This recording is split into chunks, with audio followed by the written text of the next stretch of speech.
and welcome to the second part of the Health and Climate Change lecture. The first pattern that I want to talk about is that familiar seasonal health concerns are being exacerbated. And what I mean by familiar is that we've seen these monsters before. What I mean by seasonal is summer season, hurricane season, those sorts of things. And what I mean by exacerbated is that with climate change, these seasonal health concerns are arriving sooner or leaving later, or they're happening more often, or they're more intense than they used to be. For example, pollen season. Oh my gosh, if you have allergies to pollen, you have probably already started to experience this. The fact that pollen season is lasting longer and it's more severe than it used to be. And if you move someplace to get away from whatever pollen you're allergic to, unfortunately, pollen may move to your area where you are now because it is happening where it's moving to new areas. And if you have asthma, just take good care. You know already that pollen can trigger an asthma attack. So just, I really hope you take care, and I hope that it doesn't get too bad. And I hope that you're in good hands with regard to managing your asthma, and I know you're doing everything you can too. But they are worried that there might be more asthma hospitalizations during this longer, more severe pollen season that is happening. And here's why this is happening. As we burn fossil fuels, we're putting more carbon dioxide into the atmosphere, and with that comes more pollen. Plants are responding to having more carbon dioxide by making more pollen. So we're getting higher pollen counts during the allergy season. And because it's warming up sooner than it used to, they're starting to make pollen sooner than they used to.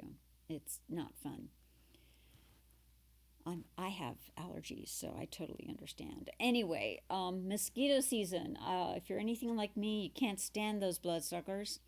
They carry a bunch of diseases. Here are some that they carry: St. Louis encephalitis, West Nile virus, Zika, dengue fever, malaria, chikungunya, yellow fever.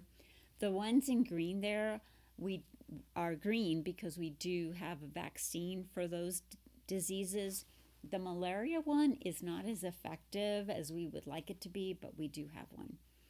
Anyway, I'm a little worried about dengue fever becoming established here in the United States. I hope I'm wrong, but here's why I'm a little worried.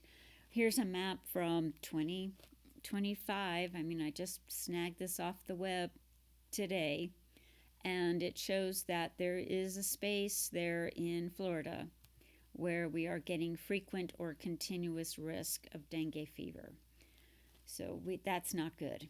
Now, like I said, we've had mosquitoes all the time, these diseases. Dengue fever would be a concern coming to the United States anyway, even without climate change. We'd be worried about that.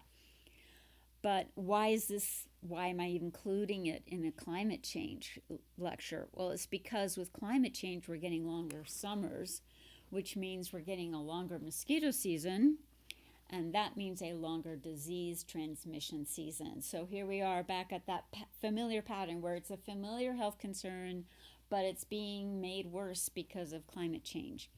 Here's one reason why climate change is making it worse. With warmer summers, we're getting faster mosquito population growth.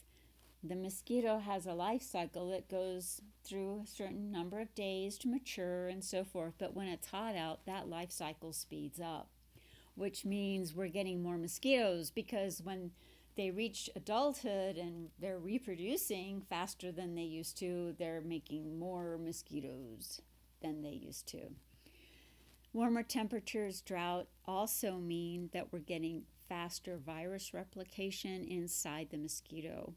So what that means is that within the mosquito, the viruses are with higher temperatures are replicating so much faster, which means that when a mosquito bites someone during a hot summer, and that mosquito has, say, the Zika virus in it, right? And that Zika virus has been replicating faster inside that mosquito because of that warm temperatures.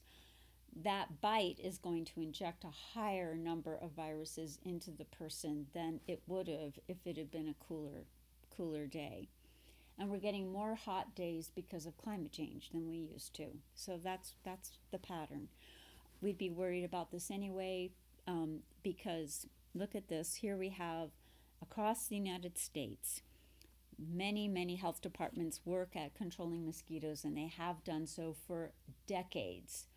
Here's a map showing that Louisiana and Hawaii are doing the best job out of all of the United States at being fully capable or competent at mosquito control. Let's look at Louisiana. They have their red trucks that have pesticides on them, and those fumigate neighborhoods at night to kill off mosquitoes while people are asleep in bed inside.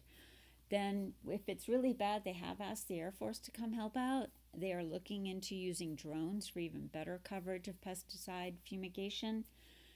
They check to make sure. You see that tech there? She's looking in a jar. She is checking to see if the mosquitoes have developed a resistance to the pesticide that's being used, and they will switch out pesticides as they determine that, so that the pesticides they're using are always working.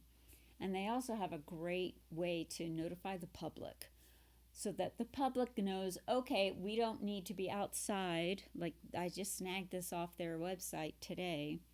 We don't need to be outside near Mandeville in St. Tammany Parish because it's at moderate risk right now this week for West Nile virus. So they help the public know what's going on, which is really good.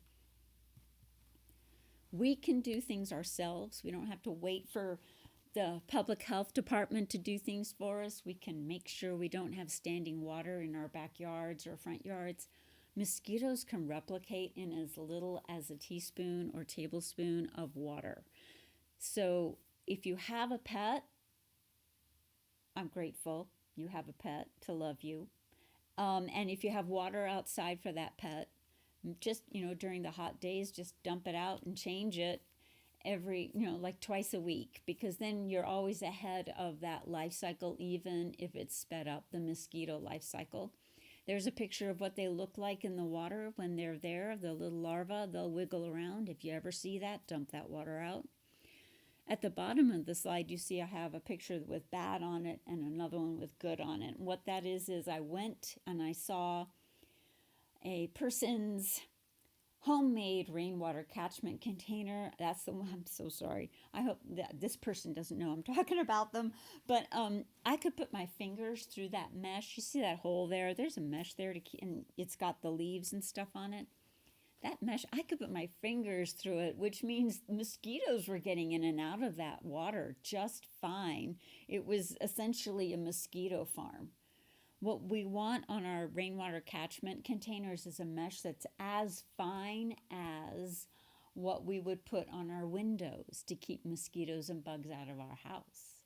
That's what you want there. Water goes through it just fine, no worries, and you also keep the mosquitoes out. So that's a way to take good care and also have that rainwater.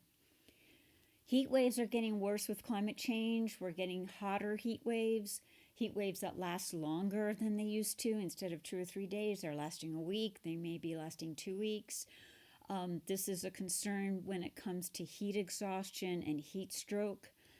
And the reason why is because when it's hot out and we're outside and we could just be walking around, we're not doing anything very strenuous, but we're getting warmer and warmer and warmer. So our heart will start beating 2 to 3 times faster to get the blood flow under the skin more because we're sweating, right? And that's creating that cooling of our bodies right there at the skin.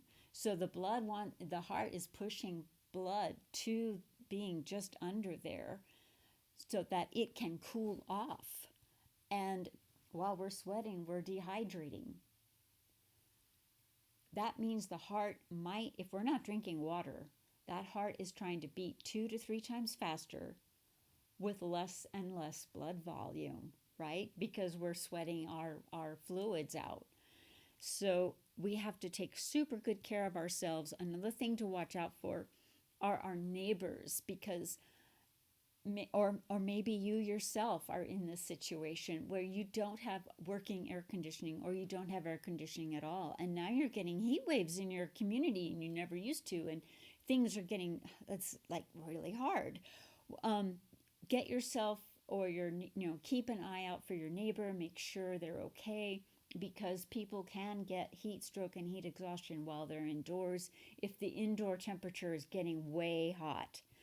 People who have diabetes, if you have diabetes, you know this already, I'm sure, that when it's hot out and if you get dehydrated, that affects your blood volume, which affects your blood sugar levels. So you know that you have to take extra care during a heat wave. If you're on these medications, antidepressants, blood pressure medication, or antihistamines, those can dehydrate you. So that's another reason to take extra good care of yourself when it's hot outside. Make sure you're drinking your fluids, make sure you're getting to a cool place to cool down, and so forth. And the fact is that children and the elderly at higher risk for heat stroke and heat exhaustion, but that doesn't mean that someone in their 20s who's in great physical shape isn't going to get it. Nobody is immune to the risk of heat stroke or heat exhaustion. So everybody, just take good care of yourselves. Make sure you're drinking your fluids. They recommend 8 ounces for every 15 minutes. Here's a cool solution that Ahmedabad in India did. They were working in partnership with the Natural Resources Defense Council. They made a multi-prong approach where they had cooling centers in temples and libraries. They made sure all bus stops had shade. They tanked water. They would drive water tankers into slum areas so that everybody there had plenty of water to drink. And they had a system, a color-coded system based on the temperature of that day. And if it red, orange, yellow, so forth. And red was when it was 113 degrees outside. Anyway, once those alerts would go out, red, orange, yellow, that would start a cascade response across the entire community, across healthcare providers, buses, employers, and schools and swimming pools, to make it so that everybody was able to avoid the heat of the day and stay cool.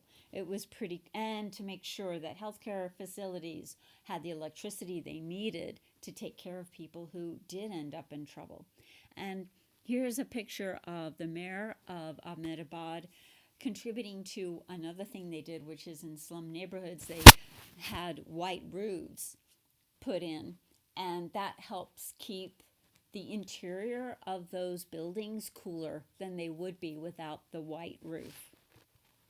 Their results were really good. They had a 25 to 52% reduction in heat-related deaths between 2011 and 2014.